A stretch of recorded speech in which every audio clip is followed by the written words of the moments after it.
Since the bloodline-only version of Israel only collapsed under the covenantal inclusion model of Io, a new attempt has emerged to locate total prophetic fulfillment exclusively in the Cyrus-Zerubbabel period.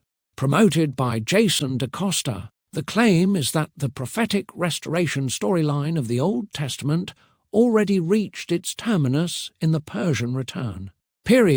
Specifically through Cyrus as the Lord's anointed per Isaiah 45, and Zerubbabel as the Davidic-linked leader and signet ring figure in Haggai 2:23. However, this view fails for the same reason the bloodline-only Io model failed. It cannot survive sustained engagement with the post-exilic texts themselves.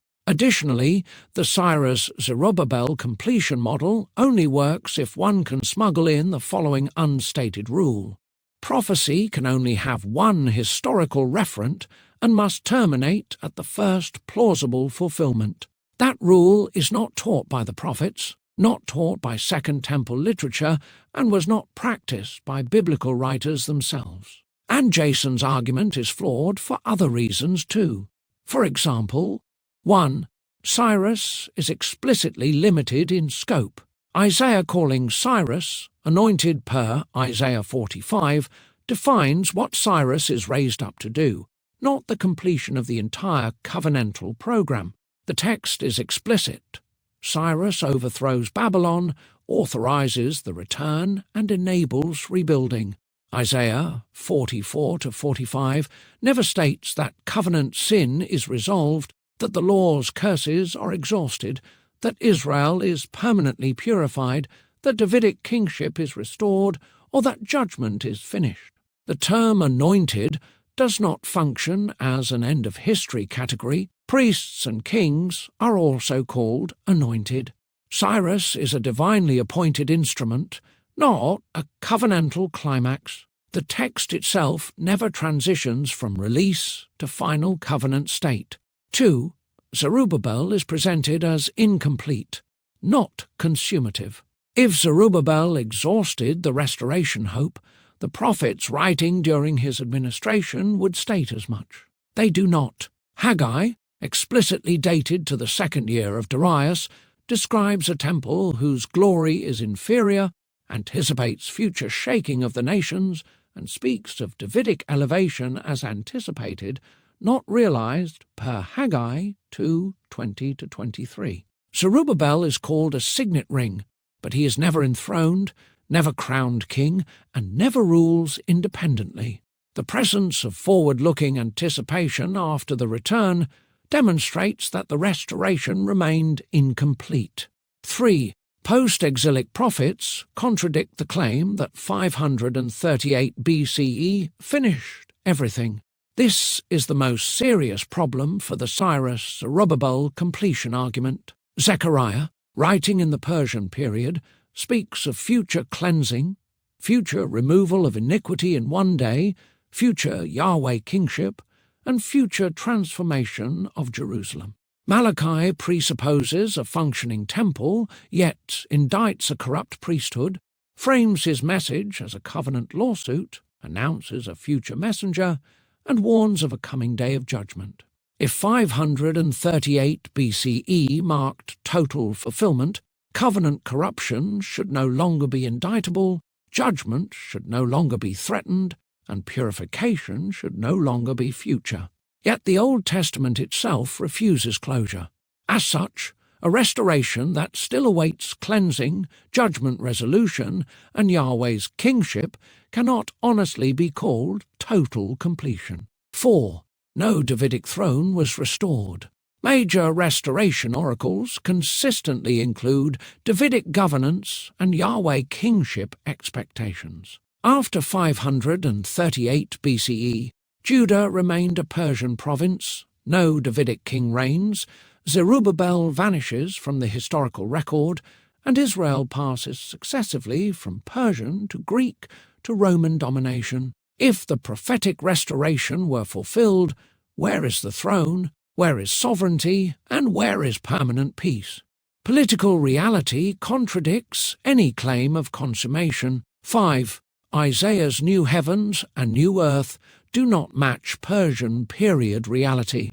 Isaiah 65 to 66 describes covenant permanence, righteousness, peace, long life, and finality. Post-538 BCE reality, however, includes famine per Haggai 1, economic oppression per Nehemiah 5, cultic corruption per Malachi, foreign domination, and continued judgment threats. To equate this reality with Isaiah's vision requires reducing new creation to a slogan rather than a state, something even the post-exilic prophets themselves do not do. 6. Second Temple expectation was not goalpost moving.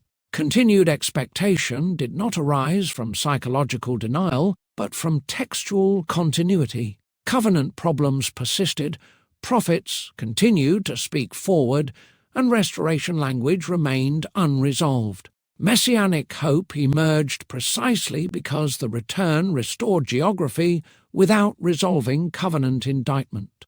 This is not speculation, it is the narrative logic of the canon itself. 7. The Cyrus-Zerubbabel-Completion model collapses under its own skepticism. Appeals to after-the-fact oracle writing do not rescue the model. Even if prophetic material were shaped or finalized post-event, the resulting literature still frames the story as unfinished. Thus the dilemma remains. If the prophets are predictive, 538 BCE fails. If they are post-event theology, they still do not treat 538 BCE as final. Either way, the claim of total completion collapses. 8. The New Testament does not invent fulfillment, it addresses unresolved covenant tension. The New Testament does not argue that Cyrus failed and a new plan was required.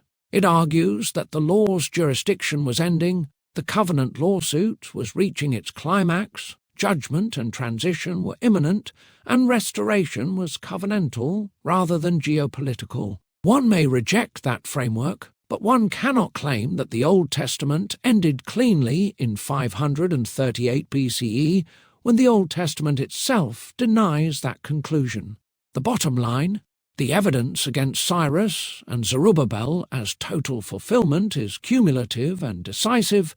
Cyrus's role is explicitly limited, Zerubbabel never reigns, post-exilic prophets remain future-oriented, Davidic kingship is absent, new creation imagery does not match Persian reality, Second Temple expectation is textually justified, after-the-fact oracle arguments backfire, and the Old Testament itself preserves covenant tension. Zerubbabel rightly belongs within branch-themed restoration prophecy, but belonging is not the same as exhausting. Treating him as the exclusive terminus of branch, hope flattens prophetic symbolism into a rigid, single-referent literalism that neither the prophets nor biblical scholarship supports. As leading scholar Michael Fishbane documents, prophetic oracles are repeatedly reapplied in successive historical settings. As the late Richard Hayes explained, figural reading allows later covenant events to complete earlier patterns rather than merely repeat them, and as Professor Mark J. Boda notes, the post-exilic period generated high expectations around Zerubbabel that ultimately proved fragile and incomplete. The claim that 538 BCE fulfilled everything, therefore the New Testament is illegitimate, is not a historical conclusion. It is a forced compression of the text that survives only by ignoring the very prophets it appeals to. Just like his teachings about Ephraim, which he has since abandoned, Jason claims this new teaching is unbeatable. In reality, Jason isn't knowledgeable about these topics and only offers speculation, followed by ego-driven posturing against those who disagree. Furthermore, his repeated declarations of victory cannot substitute for engagement with the post-exilic prophets like Haggai Malachi, Persian period reality, and the canon's own preservation of covenant tension.